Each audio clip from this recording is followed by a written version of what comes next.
जय हिंद मित्रों, जय हिंद ये नारा उन्होंने दिया था जिनका आज जयंती है। सुभाष चंद्र बोस, आदरणीय, परम आदरणीय, प्रातः स्मरणीय, महान ऐसे सपूत देश के जिनकी तुलना किसी भी स्वतंत्रता संग्राम सेनानी से नहीं की जा सकती, जिन्होंने तिरंगा को लाया, जिन्होंने जय हिंद का नारा दिया, ऐसे महान व्यक्ति का आज 23 जनवरी 2022 को हम जन्मदिन मना रहे हैं। और ये जन्मदिन जो मना रहे हैं, इस समय खुशी की बात है कि सरकार ने भी उनको बहुत अच्छे स्थान दिया है। हर जगह जैसे 26 जनवरी का जो सेरेमनी होता है, वो 26 जनवरी का सेरेमनी 24 तारीख से होता था, इस बार 23 तारीख से किया जा रहा है। ये बहुत खुशी की बात है कि हम सेरेमनी उनका मना रहे हैं। 23 तारीख से लेकर के 26 जनवरी तक जो हो रहा है कार्यक्रम, सुभाष चंद्र बोस जी का बहुत सारा योगदान को पूरे देश में इस बार किया जा रहा है। मित्रों, संवेदना के बारे में मैं 11 जनवरी के वीडियो में बताया था, तो सुभाष चंद्र बोस जी के बारे में संवेदना और कृतज्ञता कितनी आवश्यक है, कितना आवश्यक है उनकी संवेदना को, मतलब वो किस तरह से संवेदनशील थे, इसलिए उनके लिए हमें संवेदनशील होना पड़ेगा। यदि वो नहीं होते तो मित्रों स्पष्ट सुन लीजिए, यह देश आज़ाद नहीं होता।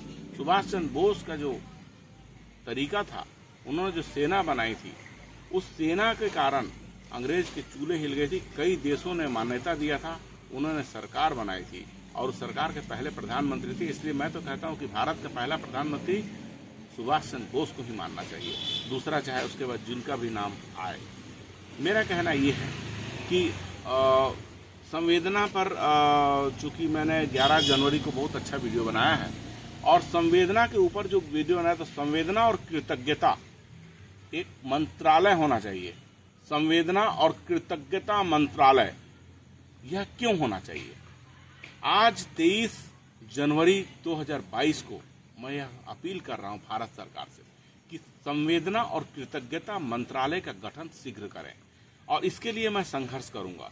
एक तो मैंने बताया था 11 जनवरी को संवेदना दिवस मनाया जाए, विश्व संवेदना दिवस मनाया जाए, जैसे विश्व योग दिवस मनाया जाए, योग दिवस मनाया जा रहा है, उसी तरह विश्व संवेदना दिवस मनाया जाए। संवेदना और कृतज्ञता मंत्रालय इसलिए आवश्यक है कि आज देश में संवेदना की इतनी कमी हो रही है, पूरे विश्व में संवेदना कमी, कृतज्ञता की कमी हो रही है। हम आम के पेड़ से आम खाते हैं, उसके प्रति हम कृतज्ञ नहीं होते, हम उस पेड़ को काटने के लिए पहले सोचते हैं आम खा करके। हम पानी पीकर को जल के प्रति कृतज्ञ नहीं होते हैं, क्योंकि हमको जल पीने से मतलब रहता है, उसके बाद तो जल दूषित हो, प्रदूषित हो, कचरा हो, बेकार हो, उससे हमको कोई मतलब नहीं, ना उस कुएं से, ना उस बावली से, ना नदी से, ना किसी भी प्रकार के जल स्रोत से हमें प्रेम है। क्योंकि हमारा प्रेम दिखावा भले होता होगा, हम दिखावा करते हैं कि हम प्रेम कर रहे हैं, लेकिन वाकई में प्रेम हम नहीं कर सक रहे हैं। तो संवेदना के लिए अभी हम लोगों ने बहुत सारे फिर से पेड़ पौधे आज लगाए हैं, जल का निरीक्षण किया, सुभाष चंद्र बोस की जयंती मनाए, घर घर घूम के हमने अलग जगाया। उसके बाद मैं यह वीडियो बना करके आप लोगों के सामने प्रस्तुत करने जा रहा हूँ कि संवेदना और कृतज्ञता मंत्रालय बनाने के लिए हमारे प्रयास जारी है। आपको पता होना चाहिए कि भारत में जब तक जल की शुद्धिकरण नहीं होगा, पीने के पानी में जब तक जहरीले तत्व मिले रहेंगे, जो उद्योगों के प्रदूषित जल है, वह जो है जल भूमिगत स्रोत में जाता है, और भूमिगत स्रोत से बोर से हमें मिलता है, या नदियों में जाता है, बरसाती नालों के थ्रू नदियों में जाता है, और नदी के पानी हम पीते हैं। कितना आरओ लगाओगे, और आरओ तो कितना ज़्यादा प्रदूषण फैलाता है, उसका टीडीएस कितना, पानी का टीडीएस तो खराब हो रहा है, उसके कारण आरओ लगाना पड़ रहा है, आरओ कितना प्रदूषण फैला रहा है। ये सब बातों पर फिर आरओ को पानी पीने से और कितनी प्रकार की बीमारी हो रही है, क्योंकि मिनरल तो वो निकाल दे रहा है, बहुत से जो योग्य पदार्थ है, जो जरूरत आवश्यक जो तत्व हैं, वह भी निकल जा रहा है। तो पानी को बचाने के लिए, और हवा को बचाने के लिए, पशुधन गौ माता को बचाने के लिए, पेड़ पौधों वृक्षों को बचाने के लिए, आपस में एक दूसरे के प्रति जो शासन हमें मदद कर रहा है, या जो व्यक्ति हमें मदद, उसके प्रति कृतज्ञ भाव रखने के लिए यह स्कूलों में पढ़ाई जानी चाहिए कि संवेदना और कृतज्ञता का क्या है। और संवेदना और कृतज्ञता के लिए जो लड़ाई लड़नी रही, देखिए जिस भी धर्म में संवेदना नहीं है या कृतज्ञता नहीं हो, धर्म है ही नहीं। ऐसे धर्म को भी बदल देना चाहिए, कोई भी हो।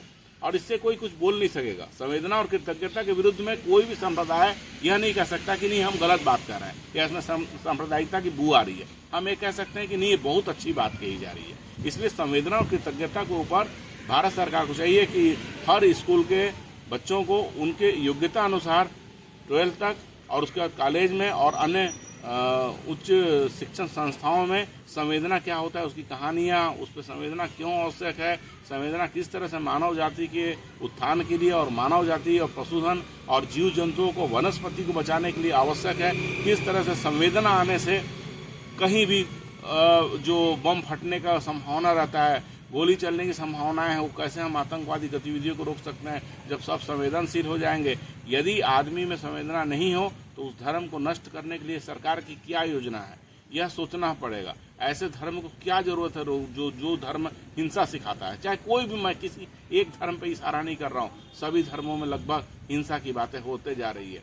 हमको चाहिए कि संवेदना के ऊपर सबसे ज़्यादा कठिन से कठिन और जैसे भी ये परीक्षा हो, संवेदना और कृतज्ञता मंत्रालय को इसमें गठन होना चाहिए। यह करके फिर से मैं जय हिंद कहना चाह रहा हूँ। सुभाष चंद्र बोस अमर रहे। उनकी जयंती के ऊपर और उनकी जयंती के विशेष अवसर पर मैं संवेदना और कृतज्ञता मंत्रालय का गठन करने के लिए मांग किया हूँ। सरकार को पत्र भी लिखा हूँ। मैंने सरकार को चाय पत्ती के मिलावट के बारे में, जल के मिलावट के बारे में लगातार पत्र लिखे हैं। सारे डिस्क्रिप्शन बॉक्स में डाले जाएंगे और जो 11 जनवरी के वीडियो है उसको भी मैं डिस्क्रिप्शन डालूंगा। आप लोग उसको पढ़िए, सदस्य बनिए, इसको सब्सक्राइब करिए, क्योंकि आप ही के लोग, मुझे अपने लिए कुछ नहीं चाहिए, मैं आप लोग के लिए कर रहा हूँ।